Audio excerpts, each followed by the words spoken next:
Hello and welcome to Navigating Blind. I'm Dr. Toye Oyelese, and today we're unpacking something that, honestly, kept me sane through some of the scrappiest years of my own life.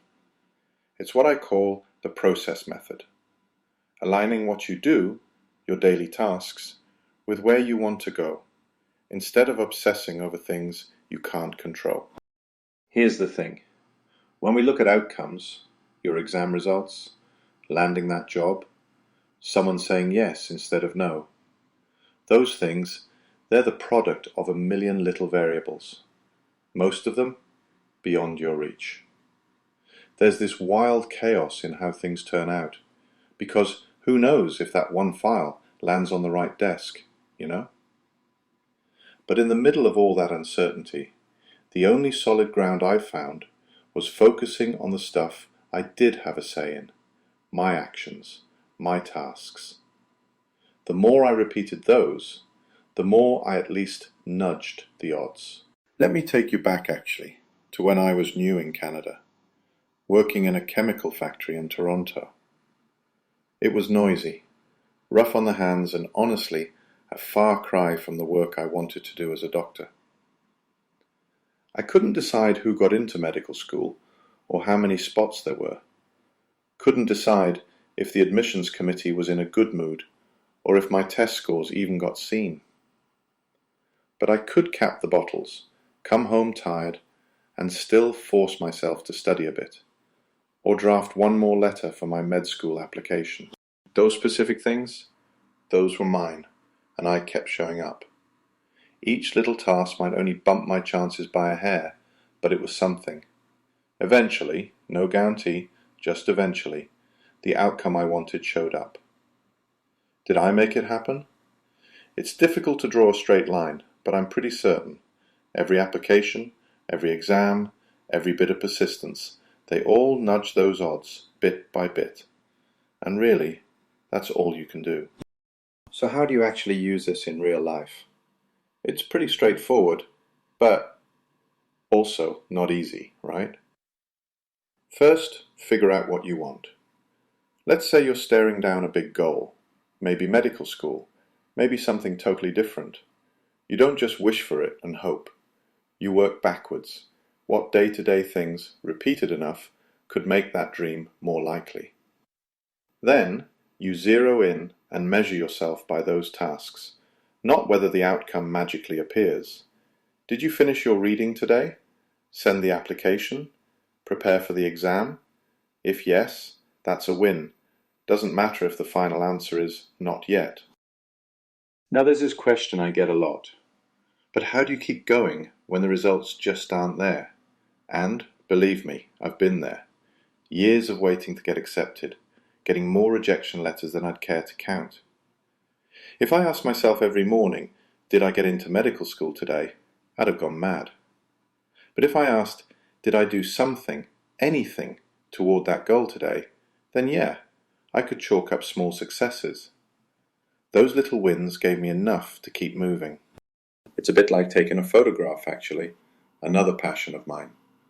You can't control the weather, the light, people walking into your shot, but you can show up, compose the frame, take the shot, again and again.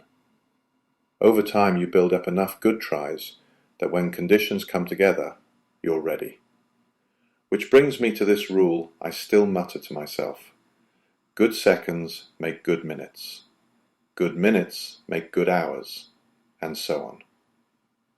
It sounds simple, kind of obvious maybe, but those good seconds, that's where you actually have a say.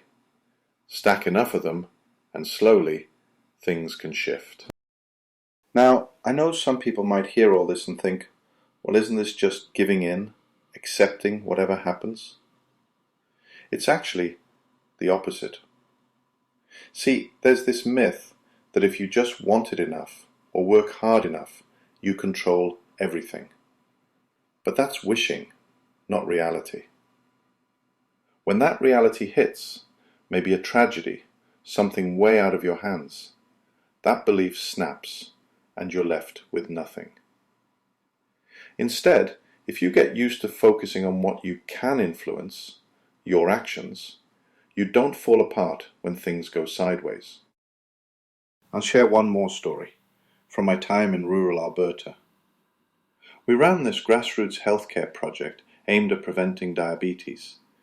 Now, prevention is slow work. Some days it felt like pouring water into sand. People's health is unpredictable. Results show years down the line, if they show at all. Some patients stuck with us, some didn't. Some improved, some didn't, despite everything we did.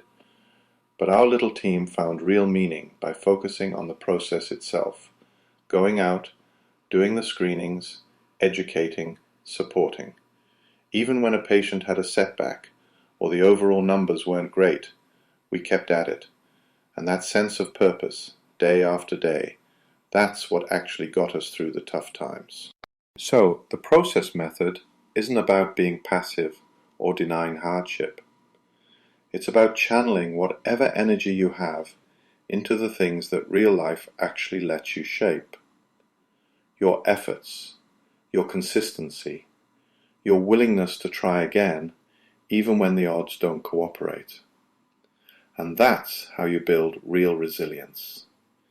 You weather the chaos, not because you can stop the storm, but because you kept showing up to bat, no matter what the scoreboard says. I'll leave you with this. Survive first, then thrive.